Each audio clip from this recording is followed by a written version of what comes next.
I'm a Floridian, born and raised. My family's here, so I'm a Floridian through and through. Oh, the sun's out. The water for when we were little, probably for our parents, is what connected the family. And then a generation later, it's the same thing for us with our kids. It's what connects us as a family. In Florida, we definitely live and thrive on the water, but also on the racetrack. For 6 years, I was the only female in the series I was racing in. I had a very steep uphill battle. Boys, move over. The lady is coming through. I don't need to be known for being a female team owner. His helmet is not plugged in. It's his helmet. I want people to speak very highly of my work ethic. We gotta have a quick meeting to calm everybody. All of my drivers ultimately want to be a champion, and my goal is to make sure that I get them there. We're gonna try and work together for like the first 2 laps. Try not to leave our teammates. The number one trait is you have to be a problem solver. Does it feel good, but it's just not coming together? My guy. Congratulate you now. When I started racing to today, there's been a massive increase in women in the industry, and that has helped the visibility of our series. When doors open for women in a male-dominated industry, doors actually do open for men too. Welcome everybody to the 2024 Mazda MX-5 Cup Banquet. It's important, the inclusivity of just like having a sisterhood. Yes, my mentor growing up in racing, she years ago, like 15 years ago, told me a story about how there weren't even like female bathrooms for her at the racetracks. Seriously, like I use a porta potty. Yeah, it does blow your mind a little. It just kind of makes you appreciate. I do genuinely believe that men and women can compete on an equal playing field.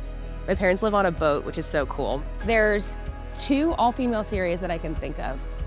There are initiatives around female drivers. At the Rolex 24-hour alone, I think there were 9 female drivers in the race. That's the most that there's ever been. Yes. You go to a go-kart track anywhere in the U.S., Oh, there's girls. there's a 10% of the field is girls. So what happens to them all? Even still with like Mazda's support, it still has to be like you're saying, it still has to be like pushed even further down to the grassroots. Like some of it has to come through karting. Envision a family. They got a girl. Dad is average American. He's making middle-class money.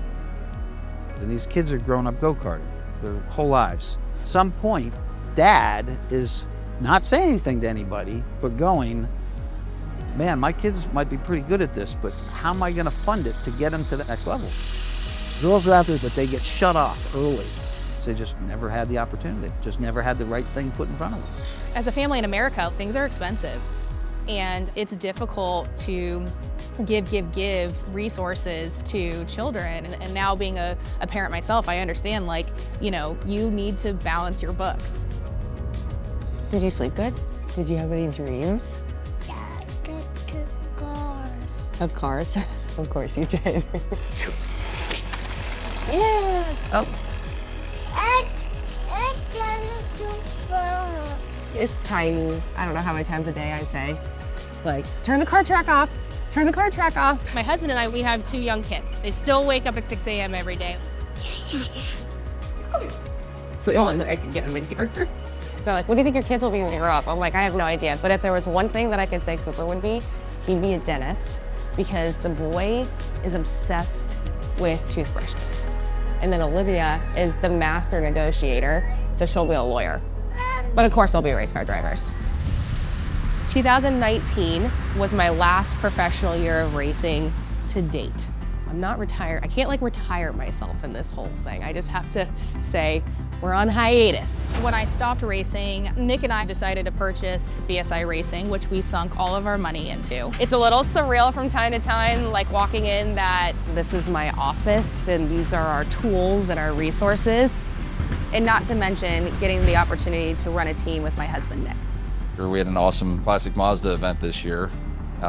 They do a huge event around the 24-hour Rolex race and all that. Good relationship with the dealership, so we all went and did a big event there. Hey, I'm Shay Holbrook, owner of BSI Racing. We are here at Classic Mazda of Orlando for the 17th annual race car exhibition. record-breaking number. This place is electric. It's on fire. The impact of the show is incredible. What it's doing for the Mazda MX-5 Cup, what it's doing for Classic Mazda, the dealer, families, race car drivers, my team BSI Racing. This is our 4th year going into owning BSI Racing, and when we're looking at like our future and how to invest in our future, a new building became really important. And the long-term vision for this is to be the forever home for BSI Racing. This will be an extremely busy place. It's a huge undertaking. This is what 15 years of trying to get to this point looks like. We're moving all of our motorsport programs and our MX-5 Cup program here. And just kind of as I'm walking through, like it's such a blank canvas and it's a clean slate to start from. And we're in a really cool area in the Edgewater, Florida, New Smyrna area. This is not just our playground, but I want it to be the community's playground as well. And I want it to be somewhere where people are proud to come and visit. If you don't have an opportunity, if you don't have a gateway in, don't let it stop you, because I'm living proof of it. It's just a matter of like representation, and you have to be willing to put in the work. If we can put more women in the paddock, by them racing, they're gonna pave the way for more women to come in. By you finding employment in this industry, you're going to help yourself. You're gonna help other women. More female representation on the racetrack, driving cars brings in female brands that helps fuel our industry and bring more money to our industry so we can continue to have a job. It's going to be Connor Zilic, I think, that takes it, but it's another formal finish. Count this one, that's Workman. Workman's got it. Weston Workman wins his first race for PSI ahead of his teammate. People ask me like, do you miss driving? Of course I miss driving. But to see everything be perfect in that second to get the results, I'm like, damn, this is what fills my life. Straight on, yeah! This is what makes me happy.